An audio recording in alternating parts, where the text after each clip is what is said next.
وَاتْلُ عَلَيْهِمْ نَبَأَ الَّذِي آتَيْنَاهُ آيَاتِنَا فَانسَلَخَ مِنْهَا فَأَتْبَعَهُ الشَّيْطَانُ فَكَانَ مِنَ الْغَاوِينَ وَلَوْ شِئْنَا لَرَفَعْنَاهُ بِهَا وَلَكِنَّهُ أَخْلَدَ إِلَى الْأَرْضِ وَاتَّبَعَ هَوَاهُ فَمَثَلُهُ كَمَثَلِ الْكَلْبِ إِنْ تَحْمِلْ عَلَيْهِ يَلْهَثْ أَوْ تَتْرُكْهُ يَلْهَث ذَلِكَ مَثَلُ الْقَوْمِ الَّذِينَ كَذَّبُوا بِآيَاتِنَا فَاقْصُصِ الْقَصَصَ لَعَلَّهُمْ يَتَفَكَّرُونَ۔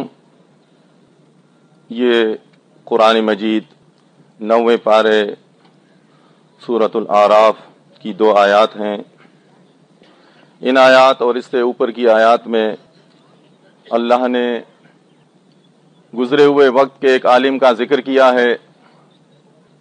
اس کتاب میں اس مہربان رب نے سورہ بقرہ، سورہ مائدہ، سورۃ الاعراف اور آگے بہت ساری سورتیں ہیں جن میں اس آخری امت سے پہلے گزرنے والی امت اہل کتاب کا بڑی تفصیل کے ساتھ ذکر فرمایا ہے، اور یہ ذکر اس لیے فرمایا گیا ہے تاکہ یہ آخری امت کے لوگ ان کے واقعات سن کر، ان کے اعمال دیکھ کر وہ عبرت حاصل کریں، وہ ایسا نہ بنے۔ یہ اللہ نے جو ان کے واقعات بیان کیے ہیں یہ ہم آخری امت کی عبرت کے لیے باقاعدہ سمجھایا گیا ہے، اپنی اس کتاب میں خبردار کیا گیا ہے۔ یا ایھا الذین آمنوا اتقوا اللہ ولتنظر نفس ما قدمت لغد واتقوا اللہ ان اللہ خبیر بما تعملون۔ اے ایمان والو، اللہ کو اپنا معبود سمجھنے والو، اللہ سے ڈرتے رہو اور اس بات کو یاد رکھو کہ تم کل کے لیے کیا کر رہے ہو۔ آج ہم دنیا میں ہیں، کل اللہ کے پاس چلے جائیں گے۔ اللہ نے اپنی کتاب میں جگہ جگہ آسان انداز سے سمجھایا ہے کہ یہ دنیا تمہاری کھیتی ہے، جو یہاں بوؤ گے کل تم کاٹو گے اس کو۔ اس دنیا میں اس طرح کھیتی باڑی کر کے آؤ، اس طرح عمل کرو کہ کل تمہیں کامیابی حاصل ہو جائے۔ تمہیں اس دنیا میں رہنا نہیں ہے، یہ دنیا یہ امتحان کی جگہ ہے، یہ فانی ہے۔ تم یہاں امتحان دینے کے لیے بھیجے جاتے ہو۔ کسی کا پرچہ 30 سال کا ہوتا ہے، کسی کا پرچہ 40 سال کا ہوتا ہے، 50-60 سال کا ہوتا ہے۔ یہ اللہ کی طرف سے تقسیم ہے۔ دنیا میں امتحان ہوتے ہیں، بعض پرچے گھنٹے کے ہوتے ہیں، بعض 3 گھنٹے کے ہوتے ہیں، بعض منٹوں کے ہوتے ہیں۔ ذہین طالب علم، محنت کرنے والا، وہ اس کے لیے تیاری کرتا ہے، اسی حساب سے وہ اپنا پرچہ حل کرنے کی کوشش کرتا ہے۔ یہی تعلیم کتاب میں دی گئی ہے کہ یہ جو تمہیں زندگی دی گئی ہے یہ اس امتحان کے لیے، امتحان ختم ہوا تم سے پرچہ لے لیا جائے گا، پھر تمہیں کوئی مہلت نہیں ملے گی۔ تم عمل کرنا چاہو گے نہیں کر سکو گے، یعنی پرچے میں لکھنا چاہو گے کہ یا اللہ اب میں لکھتا ہوں، مجھے یہ جواب آتا ہے، میں ایمان لانا چاہتا ہوں، میں توبہ کرنا چاہتا ہوں۔ اس رب نے بتا دیا جیسے فرشتے تم سے پرچہ لے لیں پھر تمہارا توبہ بھی بیکار، تمہارا ایمان بھی بیکار، تمہارا ہر جواب بیکار ہے۔ اس وقت کے آنے سے پہلے، ان لمحات کے آنے سے پہلے کہ تمہاری روح کو قبض کیا جائے، تمہاری مہلت ختم ہو جائے، اس سے پہلے تم اچھے عمل کرنے کی کوشش کرو، اچھے ایمان کے ساتھ۔ تو یہ واقعات جو گزری امت کے، یہ ہم سے پہلے گزری ہوئی امت ہے۔ امتیں تو بہت ساری گزری ہیں، لیکن اس کا ذکر اس لیے کیا ہے کہ یہ ہمارے قریب گزری ہے، کہ یہ ان سے اللہ ناراض کیوں ہوا، ان پر عذاب کیوں آئے، یہ گمراہ کیوں ہوئے، وہ وجوہات بتائے گئے ہیں۔ مسلمانوں کو خبردار کیا گیا کہ تم ایسے نہ بننا، تم ایمان والے ہو، اللہ سے ڈرتے رہنا۔ انہوں نے اللہ سے ڈرنا چھوڑ دیا تھا، انہوں نے کل کے لیے، قیامت کے لیے، آخرت کے لیے کام کرنا چھوڑ دیا تھا۔ یہ دنیا کے بندے بن گئے. واتقوا، دوبارہ فرمایا گیا کہ اللہ سے ڈرتے رہو. تم جو کچھ کرتے ہو اللہ تمہارے اعمال کو دیکھنے والا ہے. اور خبردار کیا ولا تکونوا کالذین نسوا اللہ فانساہم انفسہم اولئک هم الفاسقون. وضاحت کے ساتھ کہ ان لوگوں جیسے نہ ہونا جن کے پاس کتاب تھی، کتاب کو بلا دیا انہوں نے، کتاب کو ماننا چھوڑ دیا، رسول کے پیچھے چلنا چھوڑ دیا، انہوں نے اللہ کو بلا دیا.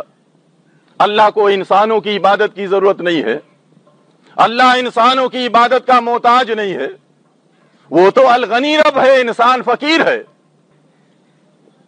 وہ دیکھنا چاہتا ہے کہ یہ ڈرتا ہے، مانتا ہے اللہ کو، یا صرف زبان سے ادا کرتا ہے کہ جی اللہ کا بڑا کرم ہے، اللہ کا بڑا احسان ہے، اللہ میرا رب ہے، میں اللہ کا بندہ ہوں. صرف زبانی کہتا ہے یا واقعی یہ شکر کے طور پر اللہ کے سامنے سجدے کرتا ہے، اللہ کی دیے ہوئے مال سے یہ اللہ کے نام صدقات دیتا ہے.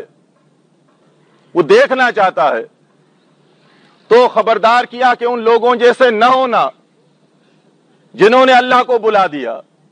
اللہ کو بلانا یعنی اللہ کے احکامات نہ ماننا. جو اعمال ان کے تھے پہلی امت والوں کے، ان کا یہاں یہ نقشہ کھینچا گیا ہے اس سورہ اعراف میں. جو آیات میں نے تلاوت کی تھی ان سے اوپر کچھ تو اس انداز سے ذکر کیا گیا کہ نافرمان ہونے کی وجہ سے اللہ نے اپنے ظالم بندوں کو ان پر مسلط کیا، جو ان پر ظلم کرتے رہیں گے.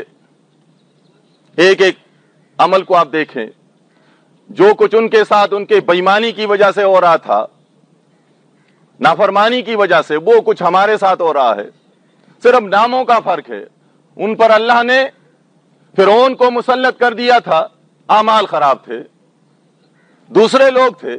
آج ہم پر بھی مسلط ہیں، تعداد زیادہ ہے ہماری، لیکن آج ہم پر بھی اللہ نے مسلط کر دیے ہیں.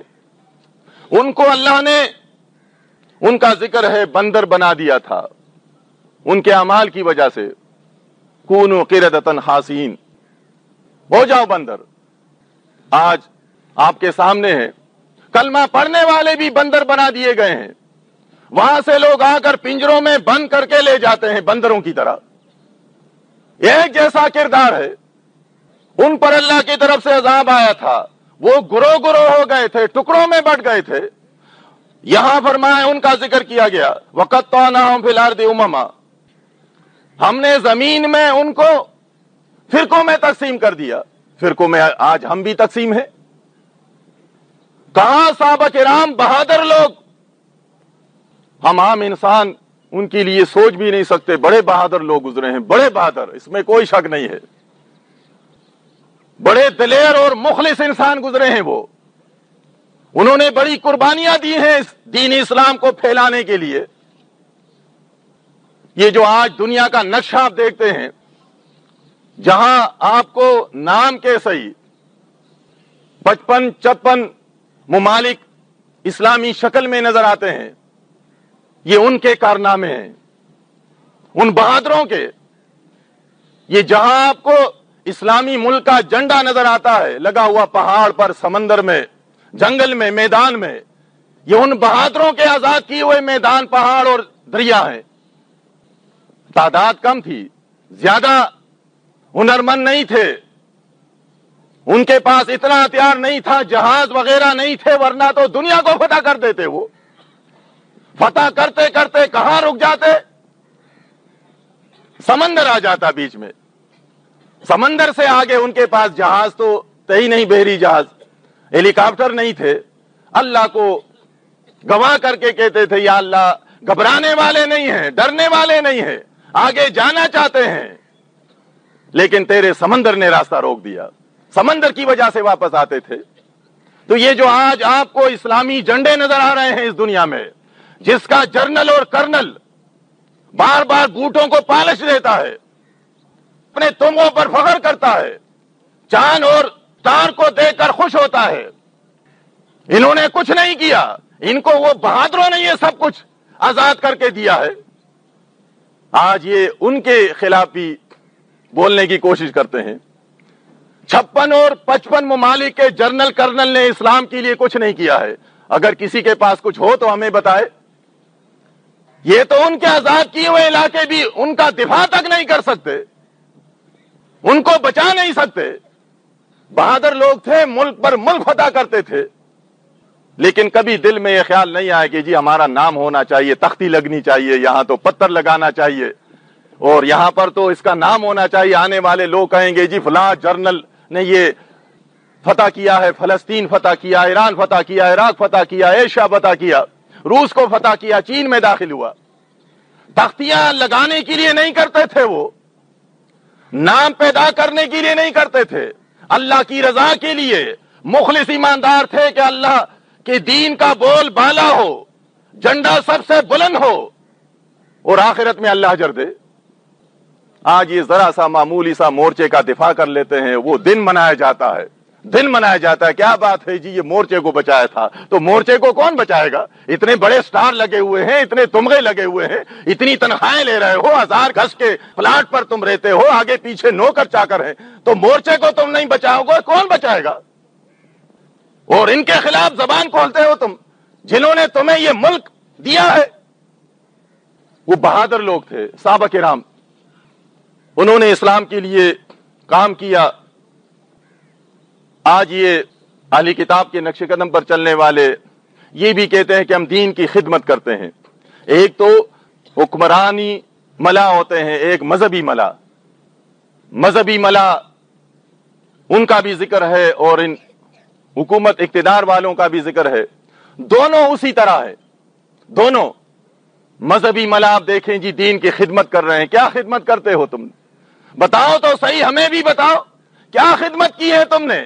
ہر جگہ مسلمان کو مار پڑ رہی ہے، مسلمان کے عقائد خراب ہیں، اسلامی ممالک میں مزارات بنے ہوئے ہیں، تصویروں کی پوجا پاٹ ہو رہی ہے، اور فرقوں میں تقسیم ہو گئے۔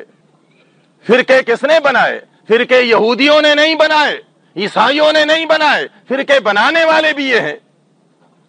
مسلمانوں کو تقسیم کر دیا، تقسیم کرنے والوں کو ناسمجھ لوگوں نے سروں پر بٹھا دیا۔ یہ اس فرقے کا بانی ہے، یہ اس فرقے کا بانی ہے، یہ بریلوی فرقے کا بانی ہے، یہ دیوبند فرقے کا بانی ہے، یہ اہل حدیث فرقے کا بانی ہے، یہ شیعہ فرقے کا بانی ہے۔ سروں پر بٹھا کر نعرے لگاتے ہیں، بلے بلے کہتے ہیں۔ ان کو تو ڈنڈے مارنے چاہیے۔ مسلمانوں کے دین کو نقصان پہنچایا انہوں نے، مسلمانوں کو ٹکڑے ٹکڑے کیا، یہ تو اللہ کا عذاب ہے۔ ان کی تعریفیں تم کرتے ہو۔ کہاں صحابہ کرام، اللہ کے سچے رسول، آپ پر ہزاروں رحمتیں ہوں، مسالک اور فرقوں سے ڈھونڈ ڈھونڈ کر تبلیغ کر کر کے اسلام میں لاتے تھے۔ فرقوں کو چھوڑ دو، مسالک کو چھوڑ دو، اسلام میں داخل ہو جاؤ۔ کہاں وہ لوگ، اور کہاں پر یہ اسلام سے نکال نکال کر فرقوں میں لے جانے والے کہتے جی دین کی خدمت کر رہی ہے؟ یہ صفائے صحابہ ہے اور یہ اولیاء کے ماننے والے ہیں۔ کیسے صفائی ہو تم؟ وہ تو لوگوں کو اسلام میں لاتے تھے، تم اسلام سے نکال کر فرقوں میں لے جاتے ہو، الٹ جا رہے ہو تم۔ وہ مزار کو ڈھانے والے، تصویروں کو مٹانے والے، بتوں کو توڑنے والے، تم مزارات آباد کرنے والے، مزارات پر گنبد بنانے والے۔ کتنا بڑا فرق ہے؟ تصویریں لٹکانے والے، تصویریں بنانے والے۔ صرف بت نہیں بناتے یہ، کیونکہ بت کو عام آدمی بھی سمجھتا ہے کہ جی اگر بت ہم بنائیں گے تو کہے گا جی ہندو ہو گیا۔ ان کے خیال میں یہ ہندو جو ہے کافر ہے، باقی قبر کے سامنے جھکنے والا، زندہ پیر اور مردہ پیر کے سامنے جھکنے والا یہ ہندو نہیں ہوتا۔ بت چاہے کھڑا ہو چاہے پڑا ہو، بت بت ہوتا ہے، قبر بھی بت ہے۔ یہ ہماری بات نہیں ہے، سونے رسول کی بات ہے صلی اللہ علیہ وسلم۔ اللہم لا تجعل قبری وثنا یعبد، لکھی ہوئی بات ہے۔ اے اللہ میری قبر کو بت نہ بنانا۔ کیوں فرمایا؟ اپنے سے پہلے لوگوں کو دیکھا تھا کہ انہوں نے قبروں کو بت بنا دیا تھا۔ تو ہمارے ہاں یہ سمجھا جاتا ہے کہ جو ہندو کا بت ہے یہ تو جرم ہے اس کے سامنے جھکنا، باقی آپ چاہے ننگ دڑنگ ملنگ کے سامنے جھکیں، یا تصویر کے سامنے جھکے یا آپ قبر کے سامنے جھکیں، یہ بت پرستی نہیں ہے، یہ تو بڑے ثواب کا کام ہے۔ اور بعض تو کہتے جی پہنچے ہوئے ہیں، یہ جیسا انہوں نے وہاں دیکھ کر آئے ہیں۔ یہ اس ملک میں آپ دیکھیں افسوس ہوتا ہے، بڑے بڑے علماء موجود ہیں، گھروں میں تو نہیں رکھتے، لیکن آپ نے دیکھا ہوگا ایوارڈ کی شکل میں ان کو بت ملتا ہے، لکھا پڑھا۔ یہ کہاں کا تعلیم یافتہ ہے؟ امریکہ یونیورسٹی سے، برطانیہ کی یونیورسٹی سے، پاکستان کی ساری یونیورسٹیوں کو اس نے کراس کر دیا ہے، پاس کر دیا ہے۔ اس کو ایوارڈ ملا ہے۔ ایوارڈ کیا ہے؟ ایوارڈ قرآن نہیں ہے، حدیث کی کتاب نہیں ہے، کوئی اخلاقی کتاب نہیں ہے، اس کو ننگ دڑنگ بت دیا گیا ہے، بت دیا جاتا ہے۔ اتنا خوش ہوتا ہے، دینے والا بھی تالی پیٹتا ہے، سارے دیکھنے والے بھی افسوس کہ کتنا خوش نصیب ہے، کتنا بڑا ایوارڈ اس کو ملا۔ وہ بھی گھر آ کر مبارکبادیاں لیتا ہے، سارے سامان کو ہٹا کر اپنے طاق پر اس کو رکھتا ہے، تاکہ لوگ آئیں گے پوچھیں گے جی یہ آپ کو کس نے دیا، آپ تو بڑے آدمی ہیں۔ بت کو گھر میں رکھ دیا، یہ ایوارڈ ہے، شیشے میں رکھ دیا۔ انگریز نے بت بنایا، ہندو نے ننگ دڑنگ بت ہے، کتابوں کو ہٹا کر کتابوں کے بیچ میں اس کو کھڑا کر دیا۔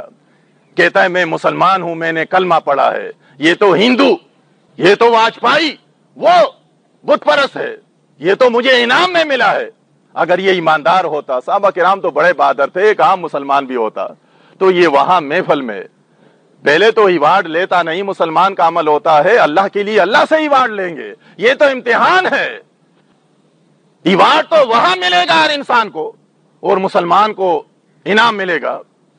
اگر اس میں ذرا سمجھ ہوتی، کہتے بڑا لکھا پڑا ہے یہ، اس میں سمجھ ہوتی، حیا ہوتی تو اس کو اٹھا کر اس کے منہ پر مارتا کہ مجھے بت دیا ہے، مجھ سے مذاق کرتے ہو تم، اتنے لوگوں کے سامنے مجھے تم نے کیا دیا؟ میں مسلمان ہوں، اولیاء کا ماننے والا، انبیاء کا ماننے والا، قرآن ماننے والا، حدیث ماننے والا، تم نے یہ مجھے کیا سمجھا ہے؟ بڑے خوش ہوتے ہیں۔ یہ دیکھیں پورا دین تبدیل ہو گیا ہے۔ یہ وہ لوگ ہیں جو سوسائٹی کے اونچے لوگ ہیں، روشن خیال، روشنی میں گناہ کرنے والے، روشنی میں بدماشی کرنے والے۔ یہ سارا کچھ آپ کے سامنے ہے، خاص کر کے جو موضوع ہے یہ مذہبی لوگوں کا ہے۔ افسوس ہوتا ہے، یہ کہتے ہیں جی انہوں نے بڑی خدمت کی ہے۔ یہ اللہ نے اپنے عذاب کے حوالے سے اس کا ذکر کیا ہے کہ وَقَطَّعْنَاهُمْ فِي الْأَرْضِ أُمَمًا، کہ ہم نے ان اہل کتاب کو ٹکڑے ٹکڑے کر دیا، فرقوں میں تقسیم کر دیا۔ وہ کچھ ہمارے ساتھ ہو رہا ہے، ٹکڑے ٹکڑے میں بٹ گئے ہم۔ کسی بھی مدرسے میں آپ کسی بچے کو داخل کر لیں، آپ کا بچہ مسلم ہے، آپ جا کر 10-15 سال بعد آپ اس کو لے آئیں گے، یا تو وہ دیوبندی ہوگا یا بریلوی ہوگا یا اہل حدیث بنا دیا۔ جس مدرسے میں آپ نے داخل کر لیا اب وہ اس نے اسی طرح بنا دیا۔ یہ دین کی خدمت نہیں کر رہے ہیں، بیوقوف بنا رہے لوگوں کو۔ یہ اپنے مسالک کے لیے کام کرتے ہیں، ان کے مسالک کی تعداد بڑھ جائے تاکہ پھر الیکشن میں دیوبندی ملا کھڑا ہوگا تو دیوبند مدرسے سے نکلنے والا اس کو ووٹ دے گا، بریلوی ملا کھڑا ہوگا تو بریلوی مدرسے سے فارغ ہونے والا اس کو ووٹ دے گا۔ یہ مال بنانے اور جمع کرنے والے ہیں، ان کا دین سے کوئی سروکار نہیں ہے، ٹکڑے ہو جائے، کیما ہو جائے، کوئی تعلق نہیں ہے۔ ان کو مال ملے، پیسہ ملے، اس کے باوجود بھی، سب کچھ کھانے کے باوجود یہ مولانا لکھتے ہیں، بعض ساتھی بھی کہتے ہیں جی اس میں کیا حرج ہے، یہ تو مولوی ہم نے پوچھا ہے کہ جی یہ تو اس کے معنی دوست کے ہوتے ہیں، اس کے معنی تو اچھے بنتے ہیں۔ یہ دوست تو اللہ مسلمانوں کا دوست ہے، مسلمانوں کا کارساز ہے، ولی ہے، وہ کھلاتا پلاتا ہے، بچاتا ہے، حفاظت کرتا ہے۔ جس کو تم مولانا کہتے ہو یہ تمہاری کیا خدمت کرتا ہے، کیا دیتا ہے تمہیں؟ اس نے تو یہ کاروبار بنایا ہے۔ نکاح میں بھی تمہارا دوست نہیں بنتا، تم سے پیسہ لیتا ہے۔ دیکھیں کتنے دور دور سے دوست آنے والے ہوتے ہیں، کبھی دوست سے مانگتا ہے کہ میں آپ کی شادی میں آیا ہوں، مجھے آپ پیسہ دیں۔ جو دوست ہوتا ہے، دوست کبھی دوست کی شادی میں پیسہ مانگتا ہے اس سے، وہ تو خرچ کرتا ہے۔ یہ دوست نہیں ہے، یہ کسی کا ہمدرد نہیں ہے، یہ مولانا بھی نہیں، یہ مال لانا ہے، مال لانا، یہ مال لانے والا ہے۔ نوح علیہ السلام نے قوم سے کہا تھا وَمَا أَسْأَلُكُمْ عَلَيْهِ مَالًا، نوح علیہ السلام نے قوم سے کہا تھا اے قوم مالو، میں مال نہیں مانگتا تم سے۔ یہ مال مانگنے والے، نماز پڑھاؤ گے مال لانا، نکاح پڑھاؤ گے مال لانا، اذان دو گے مال لانا، ہم سے قرآن سیکھو گے مال لانا، یہ مال لانا ہے، یہ مولانا نہیں ہے، ورنہ مولانا تو دوست ہوتا ہے، کارساز ہوتا ہے، سارا کچھ ہو رہا ہے۔ دین کو ٹکڑے کیا اپنے دنیاوی مفاد کے لیے، ان کا ذکر کیا، لیکن ساتھ میں یہ بھی بتا دیا منہم الصالحون ومنہم دون ذالک، کہ سارے اہل کتاب اس وقت بگڑے ہوئے نہیں تھے، ان میں کچھ اچھے لوگ بھی تھے، خاص کر کے ان کا ذکر آتا ہے عبداللہ بن سلام رضی اللہ عنہ کا، بڑے پرہیزگار بندے تھے اللہ کے، ان کا ذکر کیا کہ ان میں اچھے لوگ بھی ہوتے ہیں، اور ان اچھوں کا ذکر کیا گیا ہے کہ کس طرح اچھے تھے، اللہ سے ڈرنے والے۔ وَإِنَّ مِنْ أَهْلِ الْكِتَابِ لَمَنْ يُؤْمِنُ بِاللَّهِ، ان اہل کتاب میں اچھے لوگ ہیں جو اللہ پر ایمان رکھتے ہیں۔ وَمَا أُنزِلَ إِلَيْكُمْ وَمَا أُنزِلَ إِلَيْهِمْ، جو تم پر نازل ہوا ہے اس پر بھی ان کا ایمان ہے، اور جو کچھ ان پر نازل ہوا تھا تورات انجیل ان پر بھی ان کا ایمان تھا۔ کیوں وہ نیک لوگ تھے، صالح تھے، اللہ پر ایمان رکھنے والے، ان کی نشانی کیا تھی؟ لا یشترون بآیات اللہ ثمنا قلیلا، نہیں لیتے تھے، وہ صالح لوگ تھے، ان کی صفات بیان کی گئی ہے۔ آج انہوں نے جو قدم اٹھایا اسی پر انہوں نے رکھا ہے، کہتے اللہ ہماری مدد کرے گا، اسرائیل کو غرق کر دے گا، انگریز کمزور ہو جائیں گے اور یہ اقتدار ہمارے قبضے میں آ جائے گا، اقتدار آئے گا۔ ایک محلے کی زکوٰۃ کمیٹی کا چیئرمین ہوتا ہے، کتنا کھاتا ہے وہ، اگر یہ سارا اقتدار ان کو مل جائے مولویوں کو۔ آپ دیکھتے ہیں کہ آج ان کو اقتدار میں حصہ ملا ہے، ووٹ لیا تھا لوگوں سے قرآن حدیث کے لیے، قرآن پر جلسے میں اٹھا کر کہتے تھے قرآن کو ووٹ دو، قرآن کو ووٹ دو، قرآن کو لوگوں نے دے دیا، 4 سال ہو گئے، قرآن کی بات انہوں نے کی ہے؟ خواتین کے ساتھ بیٹھے ہوئے ہیں اسمبلی میں، دعا سلام ہو رہی ہے، تعلقات بڑھ گئے خواتین بیگمات کے ساتھ ان کے، ان سے اپنے کام نکلوا رہے ہیں، اور لیا تھا ووٹ انہوں نے قرآن حدیث پر۔ آخر میں ان کو معلوم ہے کہ اب تو جانا ہے، جانے والے ہیں، تو اب تیزی کے ساتھ کوئی نالی بنا رہا ہے، کوئی کمبا لگا رہا ہے۔ لیا تھا قرآن کے لیے اور اب بنا رہے ہیں نالی، کمبا لگا رہے ہیں، تاکہ یہ اب آئیں گے تو ان سے کہیں گے جی دیکھیں ہم نے آپ کی گلی پکی کر دی، آپ کے گلی میں نل کا لگا دیا۔ کوئی پوچھنے والا نہیں کہ مولوی صاحب آپ نے تو قرآن حدیث کا وعدہ ہم سے کیا تھا، وہ قرآن حدیث کہاں گیا؟ یہ تو دوسرے لوگ بھی نالیاں بناتے ہیں، گلیاں بناتے ہیں، پکا کرتے ہیں۔ کتنا بڑا فراڈ کیا تم نے ہمارے ساتھ۔ لوگ سوچتے تو نہیں، ان کا دشمن تو وہ ہوتا ہے جو ان کو سچ بتاتا ہے، وہ ان کا دشمن ہوتا ہے، ان سے ناراض ہوتے ہیں کہ جی آپ ایسی باتیں کیوں کرتے ہیں۔ تو یہ اللہ تعالیٰ نے یہ جو واقعات بیان کیے ہیں، اور خاص کر کے اپنے رسول سے فرمایا کہ آپ ان کے سامنے بیان کریں، وَاتْلُ عَلَيْهِمْ، ان لوگوں کے سامنے تاکہ حجت ہو۔ پھر بھی دیکھیں مہربان رب نے ان کو نہیں چھوڑا، اللہ کے آخری رسول کے زمانے میں بھی، کہ آپ ان کو ڈرائیں، یہ واقعہ بیان کریں۔ اس وقت صحابہ کرام دین پر پیسے نہیں لیتے تھے، مسلمان پیسے نہیں لیتے تھے، وہی لوگ لینے والے تھے، ان کے علماء بک رہے تھے، ان کے علماء جو تھے وہ دنیا دار بن گئے تھے، تو ان کے سامنے یہ واقعہ بیان کیا گیا۔ وَاتْلُ عَلَيْهِمْ نَبَأَ الَّذِي آتَيْنَاهُ آيَاتِنَا، کہ ان کے سامنے آپ یہ خبر سنا دیں، تلاوت کریں اس شخص کا جس کو ہم نے اپنی آیات کا علم دیا تھا، بڑے عالم تھے، بہت کچھ جاننے والے تھے۔ فَانْسَلَخَ مِنْهَا، وہ اس سے اپنے رب کو راضی کر سکتے تھے، لیکن انہوں نے ان پر عمل کرنا، ان آیات کو ماننا چھوڑ دیا، اس سے نکل گئے۔ فَانْسَلَخَ مِنْهَا، چھوڑ دیا ان پر عمل کرنا۔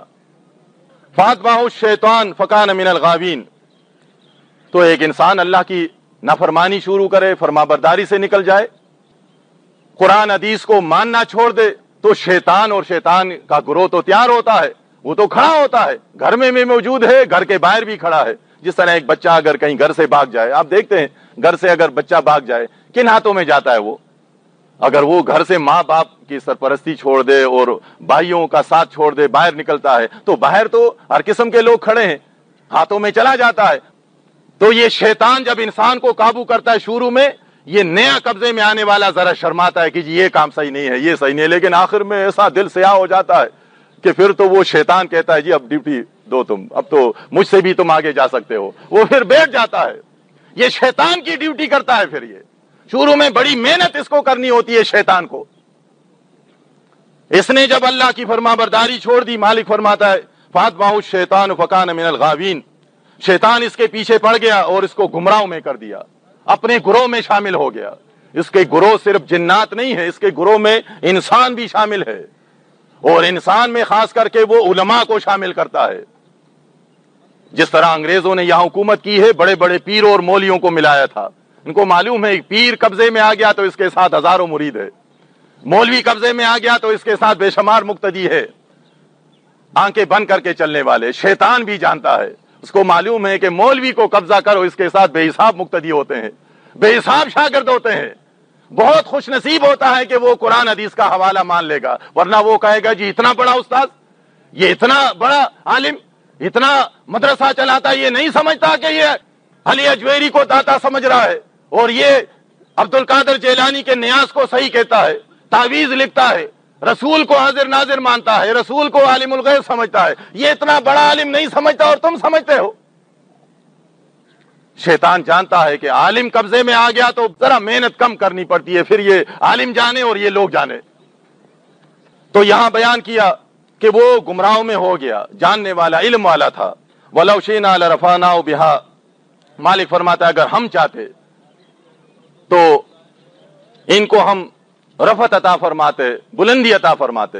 قرآن سے، اللہ کی کتاب سے، آیات پر عمل کرنے سے انسان کو بلندی عطا ہوتی ہے، کامیابی عطا ہوتی ہے. یہ صرف اس زمانے کے لیے نہیں تھا. نبی علیہ السلام نے فرمایا کہ ان اللہ یرفع بہذا الکتاب اقواما، ہمارے لیے بھی ہے، اس امت کے لیے بھی ہے. فرمایا کہ اگر ہم چاہتے تو ان کو بلندی عطا کرتے، لیکن ایک انسان خود نہیں حاصل کرنا چاہتا، خود وہ اللہ سے ڈرتا نہیں، اللہ سے مدد نہیں مانگتا اور دنیا کے پیچھے دوڑتا ہے، تو اللہ تعالیٰ بھی دنیا کے حوالے کر دیتا ہے. شیطان اس پر قابض ہو جاتا ہے، شیطان اس پر مسلط ہو جاتا ہے، جس طرح اس پر ہوا. وَلَكِنَّهُ أَخْلَدَ إِلَى الْأَرْضِ، تو یہ دنیا کی طرف جھک گیا، دنیا کا ہو گیا. وَاتَّبَعَ هَوَاهُ، اور اپنے نفس کا پیروکار بنا. فَمَثَلُهُ كَمَثَلِ الْكَلْبِ، اس کی مثال ایسی اللہ نے مثال بیان کی ہے کہ اس کی مثال کتے کی سی ہو گئی. دیکھیں سخت مثال ہے. بعض ہم سے ہمارے دوست یہ شکوہ کرتے ہیں جی آپ اتنی سخت باتیں کرتے ہیں، دین میں اتنی سختی نہیں ہے، آپ ذرا نرم بات کریں. دیکھیں قرآن یہ پڑھتے نہیں ہیں. قرآن میں اس زبردست رب نے مہربان ہے، سب سے محبت کرتا ہے، الرحمن ہے، الرحیم ہے، مشرک کے لیے بھی ہے، کافر کے لیے بھی ہے، اہل کتاب کے لیے بھی ہے، سب کے لیے ہے دنیا میں. وہ مثال دیتا ہے کہ اس کی مثال کتے کی سی ہو گئی. کتا حریص جانور ہے، حریص مخلوق ہے یہ. اور کہیں پر گدھے کی بات آئی ہے. گدھا لاپرواہ، بے پرواہ، آخرت کی پرواہ نہیں کرتا. کہیں تو یہ مثال اللہ نے دی ہے کہ اس عالم کی مثال گدھے کی سی ہے، آخرت سے بے پرواہ ہے. اس کو چنا مل رہا ہے، چارہ مل رہا ہے، کھانا پینا مل رہا ہے، انجام کیا ہوگا سوچتا نہیں ہے. ان تحمل علیہ یلحس، ان پر سختی کریں تو بھی زبان باہر ہے. او تترکہ یلحس، اور اگر آپ چھوڑ دیں اس طرح تو بھی وہی حالت ہے اس کی. آپ کو اس کو زیادہ کھلائے پلائے تو بھی وہی حال ہے، پھر بھی زبان باہر ہے. اور اگر آپ اس کو بھوکا رکھیں تو بھی زبان باہر ہے، ہر حال میں. ذالک مثل القوم الذین کذبوا بآیاتنا، یہی مثال ہے اس قوم کی، ان لوگوں کی جو ہماری آیات کو جھٹلاتے ہیں. فقصص القصص، اے محمد صلی اللہ علیہ وسلم آپ ان واقعات کو بیان کریں ان کے سامنے. لعلہم یتفکرون، تاکہ یہ غور و فکر کریں، تاکہ یہ غور اور فکر کریں. یہ قرآن اللہ نے نازل اس لیے فرمایا ہے، رسول کو بھیجا اس لیے گیا ہے کہ آپ سمجھائیں انسانوں کو. شاید یہ اللہ کی کتاب سن کر غور اور فکر کریں اور آخرت کے لیے کام کریں. یہ قرآنی آیات اس لیے نہیں ہے کہ ہم سن لے، ایک کان سے سنا دوسرے کان سے نکال دیا، یا اس کی تجویز سیکھ کر اچھے انداز سے ہم لوگوں کے سامنے کھڑے ہو جائیں. جی لوگ کہیں گے کہ زبردست آواز ہے اس کی، اور اس کے بعد ہم پیسہ لیں گے، جی ہماری مدد کریں، جی مدرسہ بنائے، اس میں چھوٹے چھوٹے بچے ہیں اور اس کے سپارے لینے ہیں. اور یہ اس لیے نہیں ہے، یہ تو اس لیے بیان کیا جاتا ہے تاکہ لعلہم یتفکرون، تاکہ یہ سننے والے غور کریں. قرآن میں منع کیا گیا ہے. قرآن بیچنا پیٹ کو آگ سے بھرنا ہے. نبی علیہ السلام ساری زندگی تبلیغ کیا کرتے تھے. پہلے اس بات کی وضاحت کرتے تھے کہ میں اس پر اجر نہیں مانگتا تم لوگوں سے. سارے انبیاء کا بھی ذکر آیا ہے, آپ سنتے رہتے. نبی علیہ السلام سے فرمایا آپ ان سے کہیں قل لا اسألکم علیہ اجرا ان هو الا ذکر للعالمین. کبھی کسی سے کچھ نہیں مانگا, کبھی لالچ نہیں رکھی, کھول کر بیان کرتے تھے. قرآن حدیث میں یہ دنیا دار بن جانے کے بعد کوشش تو کرتے ہیں کہ دلائل دیں, ان کے پاس دلائل نہیں ہے, کوئی دلیل نہیں ہے قرآن میں سے, حدیث میں بھی نہیں ہے. ایک حدیث ہر مفتی جب بھی کتاب لکھتا ہے اس کا حوالہ دیتا ہے. ابو سعید خدری رضی اللہ عنہ کی روایت ہے, بڑا خوش ہو جاتا ہے. ایک عبداللہ بن عباس رضی اللہ عنہما کی روایت ہے کہ دیکھیں جی اس واقعے میں تو باقاعدہ نبی علیہ السلام نے فرمایا, یہ واقعہ جو ہوا تھا کہ ان حق ما خستم علیہ اجرا کتاب اللہ, کہ قرآن پر لینا تو زیادہ حق کی بات ہے. بڑے خوش ہیں جی ہمیں مل گئی, دلیل مل گئی. حالانکہ یہ پورا واقعہ بیان ہوا ہے ابو سعید خدری رضی اللہ عنہ. ایک صحابی کہتے ہیں عقبہ بن عامر رضی اللہ عنہ, نبی علیہ السلام ان کو بھیجا کرتے تھے تبلیغ کے لیے صحابہ کرام کو. وہ کہتے ہیں, بخاری مسلم کی روایت ہے کہ یا رسول اللہ آپ ہمیں بھیج دیتے ہیں تو بعض قبائل ایسے ہوتے ہیں کہ وہ ہم سے لڑتے ہیں, وہاں پر ہماری میزبانی نہیں کرتے اور ہمیں کھانے کے لیے نہیں دیتے. ظاہر کون دیتا ہے؟ آپ مشرک کے علاقے میں جائیں گے, آپ ان کے پیر بابا کے نواسوں کے پاس, عبد القادر جیلانی کے نواسوں اور پوتوں کے پاس جائیں گے, ان سے کہیں گے جی عبد القادر جیلانی غوث الاعظم نہیں ہے, ان سے نہ مانگو. اور آپ مولوی اور پیروں کے علاقے میں جائیں گے, جی 11ویں حرام ہے, تعویذ شرک ہے, تو وہ آپ کو کیسے کھانا کھلائیں گے؟ وہ تو آپ کے دشمن ہو جائیں گے. ان کا تو بس چلے آپ کو سنسار کرے وہ. تو وہ جب اس طرح تبلیغ کے لیے جاتے تھے تو وہ مخالف ہو جاتے تھے, تو ان کے لیے پریشانی کا باعث بنتا یہ. انہوں نے یہ شکایت کی, نبی علیہ السلام نے فرمایا کہ آپ ان سے اپنا حق ضیافت لیا کریں. یہ واقعہ جو آتا ہے یہ بالکل اسی طرح ہے. وہ گروہ بھی آتا ہے صحابہ کرام کا, پورا واقعہ تفصیل کے ساتھ بیان کرتے ہیں کہ یا رسول اللہ صلی اللہ علیہ وسلم, ہم جس علاقے میں گئے تھے ان لوگوں نے ہماری مہمان نوازی نہیں کی, ہمارا خیال نہیں کیا, اور پھر اسی علاقے میں اس کے رہنے والوں کے سردار کو بچھو نے ڈسا, سانپ نے ڈسا. تو وہ یہ بات تو جانتے تھے کہ شریف لوگ ہیں, ہم نے گالیاں کتنی دی, برا بلا کہا, دھکے دیے. آج آپ توحید بیان کریں گے, علاقوں میں جائیں گے تو دھکے بھی پڑتے ہیں اور گالیاں بھی آپ کو سننی پڑے گی, یہ تو ہوتا ہے. لیکن توحید بیان کرنے والے, دین بیان کرنے والوں کو یہ بتایا گیا ہے وَتَوَاصَوْا بِالْحَقِّ وَتَوَاصَوْا بِالصَّبْرِ, ان کو الجھنا نہیں ہے. اس میں گریبان بھی پڑ سکتا ہے, اس میں آپ کا سر بھی پڑ سکتا ہے. آپ کو صبر سے کام لینا ہے. وہ دیکھ رہے تھے گالیاں بھی ہم دے رہے ہیں, خاک بھی اڑا رہے ہیں, دھکے بھی دے رہے ہیں, لیکن کچھ نہیں کہتے. اتنی اچھی اچھی باتیں کرتے تھے. جب وہ سانپ نے ڈسا تو ان میں سے وہ سوچنے لگے کہ جی ہو سکتا ہے شاید یہ اچھے لوگوں کو ہم نے مارا پیٹا, کتنے شریف لوگ تھے.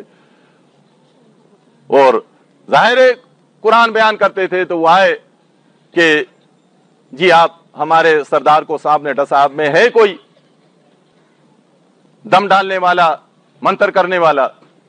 تو صحابہ کرام نے جو واقعہ نبی علیہ السلام کے سامنے سنایا, وہ کہتے ہیں کہ ہم نے ان سے کہا کہ آپ وہ لوگ ہیں, ہمیں آپ نے دعوت نہیں دی, آپ نے ہماری مہمان نوازی نہیں کی. یہ تو علاقے کا رواج ہے کہ لوگ مہمان نوازی کرتے ہیں. دیکھیں انہوں نے تبلیغ پر نہیں مانگا تھا, قرآن بیان کرنے پر نہیں مانگا تھا. اب یہ الگ معاملہ ہے, اب یہ وہ سمجھ گئے کہ یہ ہمارے محتاج ہو گئے ہیں. انہوں نے کہا کہ اب تو ایسا نہیں ہوگا, آپ نے نہیں دیا تھا, ہم دم ڈالیں گے لیکن کچھ لیں گے آپ سے. بھوک لگی ہوئی تھی, بھوک میں اتنی زیادہ بھوک لگے تو حرام بھی حلال ہو جاتا ہے.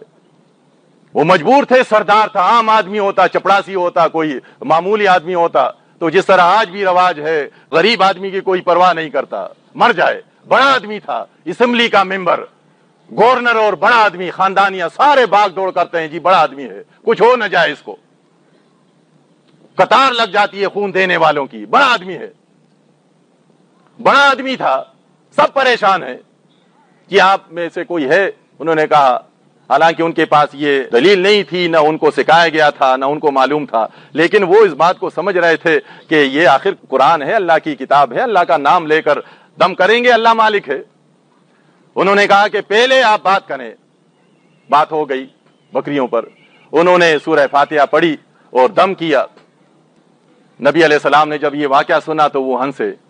دیکھیں واقعہ پورے واقعے میں لکھا ہوا ہے، وہ ہنسے اور کہا ما ادراکا انہا رقیہ، تمہیں کس نے بتایا کہ یہ دم ہے؟ نبی علیہ السلام نے نہیں بتایا تھا ان کو، کہیں کتاب نہیں پڑھی تھی۔ انہوں نے کہا یا رسول اللہ آپ ہی نے تو ہمیں بتاتے ہیں جہاں بھیجتے ہیں کہ آپ پیسے لے قرآن سنائیں تو پیسہ لیا کریں، اذان دے تو پیسہ لیا کریں، آپ قرآن کے نام سے کھا پی سکتے ہیں۔ دیکھیں نبی علیہ السلام نے خوش ہوئے واقعے کو دیکھ کر اور یہ کہا کہ تمہیں کس نے بتایا ما ادراکا انہا رقیہ کہ یہ دم ہے؟ یہ اللہ نے ان کا انتظام کیا تھا۔ اور یہ واقعہ یہ دوسری حدیث میں موجود ہے، مسلم کی ہے۔ مقداد رضی اللہ عنہ یہ صحابی ہیں، یہ کہتے ہیں کہ میں مدینے آیا تو بڑی غربت کی حالت میں آیا تھا، نبی علیہ السلام کے ہاں میں ٹھہرا۔ جب بھی کچھ آتا تو اللہ کے رسول صلی اللہ علیہ وسلم وہ مجھے بھی حصہ دیتے اور کھلاتے۔ ایسا تھا کہ دودھ ہوتا تو میں اپنا حصہ پی لیتا اور رسول اللہ صلی اللہ علیہ وسلم وہ بعد میں پیتے۔ ایک مرتبہ آپ کسی کے مہمان بنے، دودھ تھا تھوڑا، میں نے یہ خیال کیا کہ جی آپ تو جب وہاں گئے ہیں تو ظاہر ہے کھانا بھی آپ کھا لیں گے وہاں پر، تو وہ دودھ سارا میں نے پی لیا۔ مسلم کی روایت ہے یہ، اکرام الضیف۔ تو اللہ کے رسول صلی اللہ علیہ وسلم وہ جب آئے تو مقداد رضی اللہ عنہ کہتے ہیں کہ مجھ سے کہا کہ آپ نے دودھ پی لیا؟ میں نے کہا کہ میں نے پی لیا۔ اور یہ روایت کرتے ہیں کہ پینے کے بعد مجھے خیال آیا کہ اگر اللہ کے رسول نے دودھ مانگا تو میں کہاں سے دوں گا، پریشان ہوں، بہت زیادہ پریشان ہوں، ادھر ادھر بھاگ رہا ہوں، یہاں تک کہ میں نے یہ سوچا کہ ایک بکری کو ذبح کر لوں، 2-3 بکریاں تھیں، ان میں سے ایک کو ذبح کر لوں تو گوشت کھا لیں گے نبی علیہ السلام، دودھ تو نہیں ہے۔ اس پریشانی میں کیا دیکھتا ہوں کہ جو بکریاں تھیں ان کے تن دودھ سے بھر گئے، میں دودھ نکل آیا، میں نے ان سے دودھ نکالا، گلاس میں رکھا۔ اللہ کے رسول جب آئے تو ان کو میں نے دودھ دے دیا، انہوں نے مجھ سے کہا کہ آپ پی لیں، میں نے پی لیا۔ فرمایا اور پی لیں آپ، میں نے اور پیا۔ فرمایا اور پی لیں، میں نے اور پیا۔ پینے کے بعد اس میں پھر بھی دودھ ہے، تو پھر نبی صلی اللہ علیہ وسلم کو میں نے دیا، آپ نے بھی پیا۔ یہ پینے کے ساتھ مجھے ہنسی آئی بے ساختہ، اور ہنسی کی وجہ سے بری حالت میری ہو رہی تھی۔ اللہ کے رسول نے فرمایا کیا ہو گیا تمہیں مقداد رضی اللہ عنہ، کیا ہو گیا؟ ایک تو دیکھے اس سے نکلتا ہے کہ آپ عالم الغیب نہیں تھے، ورنہ یہ سب کچھ معلوم ہوتا کہ مقداد مجھے سب کچھ معلوم ہے جو کچھ تم نے کیا ہے، مسلم کی روایت ہے یہ۔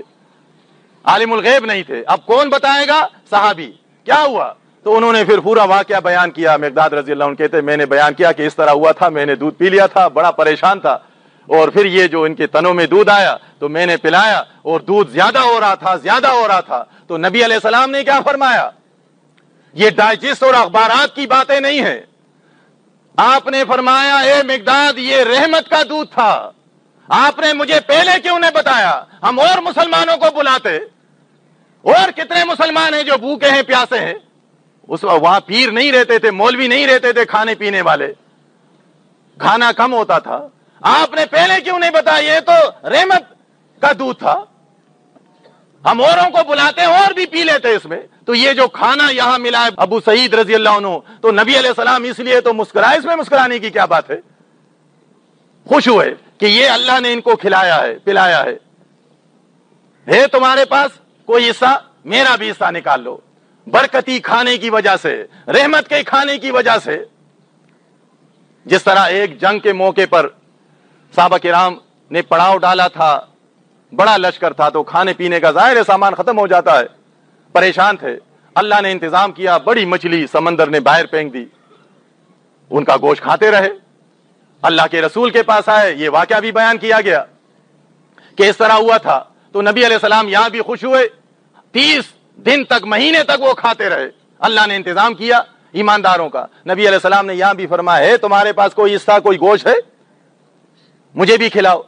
تو اللہ کے رسول اس بات کو سمجھتے تھے کہ یہ اللہ نے ان کو کھلایا ہے، یہ اللہ کی طرف سے رحمت کا کھانا ہے، ورنہ نبی علیہ السلام کسی سے حصہ نہیں مانگتے تھے، یہ سارے جانتے ہیں، کبھی انہوں نے مزدور سے حصہ نہیں مانگا، محنت کش سے حصہ نہیں مانگا، وہ تو دوسروں کو خبردار کرتے تھے کہ خبردار مزدور کو اپنی مزدوری پوری دینا ہے، پسینہ خشک ہونے سے پہلے مزدور کو اپنی مزدوری دیں آپ، یہاں تک کہ اللہ کے سچے رسول آپ پر ہزاروں لاکھوں رحمتیں ہوں، آپ نے مسلمانوں کے زکوٰۃ اور صدقات کو اپنے اوپر حرام کیا ہے۔ یہ مولوی یہ تو زبردستی نکالتے ہیں لوگوں کے جیبوں سے اور حوالہ دیتے ہیں یہ کہ نبی علیہ السلام نے حصہ مانگا، یہ تو برکت کی کھانے کی وجہ سے، ورنہ وہ کسی سے کچھ نہیں لیتے تھے، ہدیہ لیا کرتے تھے، اس کا ذکر ہے، ہدیہ لیتے تھے لیکن یک طرفہ نہیں، دیا بھی کرتے تھے وہ۔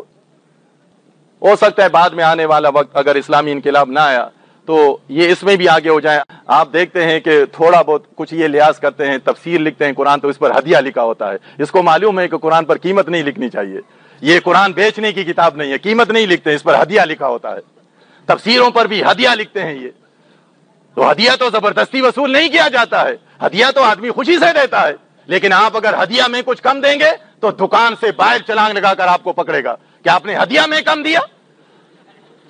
ہدیہ بھی زبردستی مانگتے لیکن لکھا ہوتا ہے ہدیہ۔ نبی علیہ السلام ہدیہ لیا کرتے تھے لیکن دیا بھی کرتے تھے، اس کے علاوہ کسی کی محنت میں حصہ نہیں مانگتے تھے، مزدوری میں حصہ نہیں مانگتے تھے۔ اور جو لوگ یہ حوالہ دیتے ہیں تو وہ منکر حدیث بھی ہے، چاہے وہ اہل حدیث ہو، چاہے وہ دیوبندی ہو، چاہے بریلوی ہو، منکر حدیث بھی ہے۔ حدیث میں تو لکھا ہوا ہے کہ انہوں نے تقسیم کر دیا، یہ حدیث کو نہیں مانتے، تقسیم نہیں کرتے تو منکر حدیث ہو گیا، حدیث پر عمل نہیں کرتے، یہ حوالے دیتے ہیں۔ ان کو سمجھایا جاتا ہے کہ یہ اس پر یہ لینا حرام ہے تو کہتے ہیں جی یہ تو علی کتاب کے لیے تھا اور وہ حق چھپایا کرتے تھے، وہ تعریف کرتے تھے، اور ہم تو تعریف نہیں کرتے، ہم تو حق نہیں چھپاتے۔ پھر قرآن کی آیت پیش کرتے ہیں سورہ بقرہ کی، دیکھیے جی سب سے بڑی دلیل یہ ہے، فَوَيْلٌ لِّلَّذِينَ يَكْتُبُونَ الْكِتَابَ بِأَيْدِيهِمْ ثُمَّ يَقُولُونَ هَٰذَا مِنْ عِندِ اللَّهِ لِيَشْتَرُوا بِهِ ثَمَنًا قَلِيلًا۔ دیکھیں یہ کہتے ہیں، یہ اہل حدیث مفتی بھی کہتا ہے، یہ دیوبندی مفتی بھی کہتا ہے کہ دیکھیں قرآن میں ہے یہ، وہ اپنے ہاتھوں سے لکھا کرتے تھے، تحریف کرتے تھے، وہ حق چھپاتے تھے، ہم تو ایسا نہیں کرتے، اس کا تو اس سے واسطہ ہی نہیں ہے۔ یکتبون الکتاب بایدیہم، وہاں تو مالک فرماتا ہے ولا تشتروا بآیاتی، میری آیت پر نہ لو، تو یہ کتاب ہاتھ سے لکھنے والا وہ تو اللہ کی آیت نہیں ہوتی ہے۔ ایک انسان نے آیتیں لکھی، کتاب لکھی، اس کو اس کی مرضی ہے بیچے یا نہ بیچے، وہ تو اللہ کی آیات نہیں ہوئی۔ مالک فرماتا ہے میری آیات کو نہ بیچو، میری آیات پر نہ لو۔ کہتے ہیں دیکھیں یہ تو ان کے لیے تھا، تعریف کرنا تو الگ جرم ہے، حق چھپانا الگ جرم ہے۔ جس طرح آج حق چھپایا جاتا ہے، کہتے ہیں ہم حق نہیں چھپاتے، اور حق چھپانا کیا ہوتا ہے؟ اس سے پہلے بھی میں نے وضاحت کی، بعض ہمارے نئے بھائی آتے ہیں کہتے ہیں جی آپ صرف یہ باتیں کرتے ہیں، انہوں نے بڑی خدمت کی ہے، دیکھیں کتابیں لکھی ہیں، سب کچھ لکھا ہے۔ ہم کہتے ہیں اس میں کوئی شک نہیں، ان کو یہ جو خدمت، جن کو آپ خدمت سمجھتے، خدمت نہیں ہے، یہ اپنے لیے سب کچھ کرتے ہیں۔ خدمت اگر یہ کرتے، کتنے تفاسیر ہیں آج دنیا میں، پاکستان میں لے لیں آپ، کتنی کتابیں لکھی ہوئی ہیں، کتنے مدارس چل رہے ہیں۔ ہمیں کوئی ہمارا بھائی بتائے، کوئی تفسیر اٹھا کر ہمیں بتائے کہ اس تفسیر میں لکھا ہوا ہو کہ علی اجویری داتا نہیں ہے، پاکستانی داتا سمجھ رہے ہیں یا نہیں، کوئی ہمیں بتائے۔ تو کیا حق کو چھپانا نہیں ہے یہ؟ کوئی ہمیں یہ بتائے کہ کوئی یہ تفسیر میں لکھے کہ علی رضی اللہ عنہ مشکل کشا نہیں ہے، عبد القادر جیلانی غوث الاعظم نہیں ہے، کوئی نہیں بتاتا۔ ہم آپ کے سامنے یہ بتاتے ہیں تو بعض بھائی ہم سے ناراض ہو کر کبھی کبھی بدنصیبی سے چلا بھی جاتا ہے، جی ہم وہاں رہے تھے، پروپیگنڈا بھی کرتے ہیں، جی ہم نے وہاں رہا، کچھ بھی نہیں سیکھا، ہم یہاں اس جماعت میں آ گئے، اس جماعت میں تو خاص کر کے تبلیغ کا لیتے ہیں، دوسرے اس میں آ گئے تو ہم نے یہ دعائیں سیکھی اور یہ طریقہ سیکھا، وضو کا طریقہ سیکھا اور استنجا کا طریقہ سیکھا۔ ظالم تو ہمارے ہاتھ ہے تو ہم سے پوچھ لیتے، ہم آپ کو استنجا کا طریقہ بھی بتا دیتے، آپ کو ہم وضو کا بھی بتا دیتے۔ آپ ہمارے ساتھ رہے تو بغیر وضو کے نمازیں پڑھ رہے تھے۔ ہم یہاں پر آپ کو وہ چیز بتاتے ہیں کہ آپ جو ہے، آپ کا ایمان خراب ہو تو آپ ایک وضو نہیں، 1000 وضو نہیں، آپ 1 کروڑ وضو بھی کریں گے جہنم میں جائیں گے اگر آپ یا رسول کہیں گے، یا علی کہیں گے، عبد القادر جیلانی کو غوث الاعظم کہیں گے۔ ہم آپ کو بنیادی بات بتاتے ہیں، وضو سے کیا ہوتا ہے اگر آپ کا ایمان خراب ہے۔